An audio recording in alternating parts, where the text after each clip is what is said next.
রাষ্ট্রপতির পদত্যাগের সম্ভাবনায় থাইল্যান্ডে ব্যক্তিগত সফর সংক্ষিপ্ত করে দেশে ফিরলেন স্পিকার হাফিজ উদ্দিন আহমদ।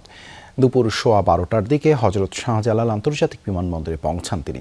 বিমানবন্দরের স্পিকার জানান, মেডিকেল চেকআপ শেষ হওয়ার আগেই দেশে এসেছেন তিনি।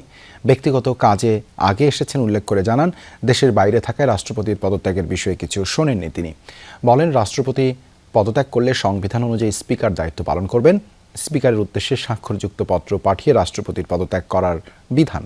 তাছাড়া সংবিধান অনুযায়ী প্রেসিডেন্টের পদ শূন্য হলে 54 অনুচ্ছেদ অনুযায়ী নতুন রাষ্ট্রপতি নির্বাচিত না হওয়া পর্যন্ত স্পিকার সেই দায়িত্ব পালন করেন। উন্নত চিকিৎসার জন্য গত 19 জুলাই ব্যাংককে যান স্পিকার হাফিজ উদ্দিন আহমদ। সফরসূচি অনুযায়ী আগামী 26 জুলাই তাঁর দেশে ফেরার কথা ছিল।